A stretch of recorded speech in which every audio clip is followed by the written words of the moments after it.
My name is Vikas sir और मैं आपको बता सकता हूँ मैं 12th क्लास के स्टूडेंट को ले रहा हूँ। मैं छठा चैप्टर जो कि विचारक, विश्वास और इमारतें, चौथा चैप्टर है हिस्ट्री का।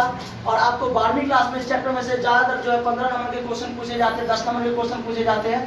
प्री बोर्ड में सबसे ज़्यादा 15 नंबर के क्वेश्चन आते हैं और बोर्ड में जो है आपका 10 नंबर के क्वेश्चन पूछे जाते हैं। तो चौथा चैप्टर है आपका,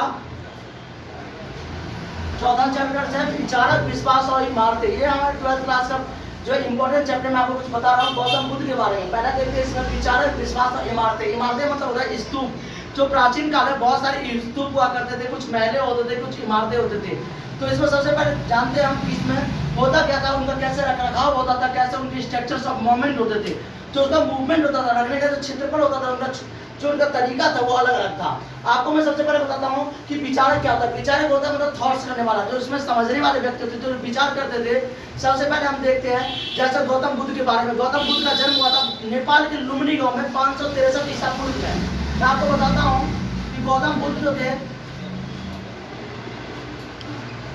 गौतम बुद्ध का जो जन्म हुआ था वो 563 में। आपको याद रखना है सबसे पहले कि 563 में जो हुआ था, जन्म हुआ था। उस टाइम में स्ट्रक्चर्स ऑफ मूवमेंट, जिसे हम कहते हैं कि संरचनाएं जो होती थी वो सिंपल होती थी। जैसे आजकल हमारा चल रहा है 1 2, आपके दिन आगे 1 2 3 4 5 6 यानी बढ़ते क्रम में। लेकिन उस टाइम में ऐसा कुछ नहीं था। जिसका जैसा मन होता था वो अपने अनुसार से साल सभ्यता बना लेते थे। तो गौतम बुद्ध का जन्म हुआ था 563 ईसा पूर्व।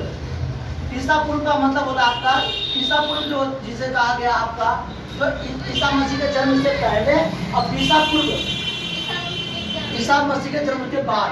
तो आपको बता देता हूँ 563 में ईसा पूर्व में आपका जन्म हुआ था गौतम बुद्ध का। और नेपाल के लुम्बिनी गांव में, याद रखिएगा, नेपाल के लुम्बिनी गांव में।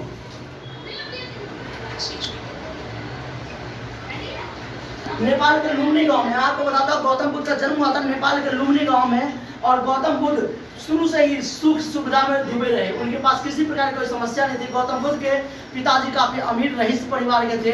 गौतम बुद्ध का बचपन का जो नाम था वो सिद्धार्थ था। गौतम बुद्ध सिद्धार्थ पर अपने नाम से जाने जाते थे। सिद्धार्थ के पास काफी सारे पैसा हो जाने के कारण उसको किसी प्रकार का मोह माया शोक चिंता नहीं था। जब गौतम बुद्ध अपने घर में रहते थे तो उन्हें एक बार बाहर की दुनिया देखने की शौक चढ़ी और उन्होंने अपने बाहर का भ्रमण करने का अध्ययन किया। उनके पिताजी ने कहा था कि बेटा हमारे पास सब कुछ होते हुए भी हम बाहर क्यों जाए, आप यहाँ पे सुख सुविधा से रह सकते हैं। तो गौतम बुद्ध ने इस प्रकार से कहा कि मैं बाहर का सांसारिक सुख, बाहर का सांसारिक दुख देखना चाहता हूँ। इसी बात पे गौतम बुद्ध ने 563 ईसा पूर्व जब उनका जन्म हुआ था तो गौतम बुद्ध अपने सभ्यता संस्कृति के साथ बड़े हुए, राजपाट भोगते हुए जब वो एक बार बाहर निकले तो उन्होंने देखा कि एक बूढ़ा आदमी है जो कि काफी विचलित है, अपने शरीर से, अपने शरीर के लाचार हो चुका है, वो अपने कोई काम नहीं कर पा रहा है। फिर गौतम बुद्ध आगे बढ़े तो देखे कि एक व्यक्ति मर चुका है, राम राम सत्य का आवाज चल रहा था। उसी से थोड़ा आगे बढ़े तो देखे कि एक स्त्री अपने बच्चे को जन्म दे रहा है। इस तरह से गौतम बुद्ध ने वहाँ का स्ट्रक्चर ऑफ इन्वायरमेंट देखा। एक लास्ट बार जब वो पीपल के वृक्ष के नीचे गए तो वहाँ देखे कि एक साधु तपस्या कर रहा है। वो बिल्कुल शरीर सूख करके कमजोर हो चुका है, लेकिन फिर भी उसके मुंह पे लाली, एक खुशी, एक सद्भावना है। तो गौतम बुद्ध ने निश्चय कर लिया कि मैं अपने घर को, परिवार को छोड़ करके और मैं साधु बनूंगा। इसी तरह से गौतम बुद्ध ने 563 में जो है उनका जन्म हुआ था। वो घर से निकल चुके। उनका पत्नी का नाम था यशोधरा, बेटे का नाम था राहुल। याद रखिएगा, पत्नी का नाम था यशोधरा और बेटे का नाम राहुल था। घर को, परिवार को छोड़ छाड़ के रातों रात बाहर निकल के सांसारिक सुख को त्याग करके वो अपने परिवार को छोड़ करके सांसारिक सुख को त्याग करके एक साधु अवस्था में बुद्ध गया, यानी कि बिहार में गया जिला है जिसे कहते हैं बौद्ध गया, अभी भी नाम है।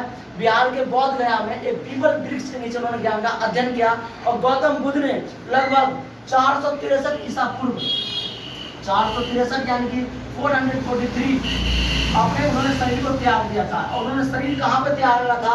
तो उन्होंने अपना शरीर जो त्यागा था वो सारनाथ में, सॉरी कुशीनगर में।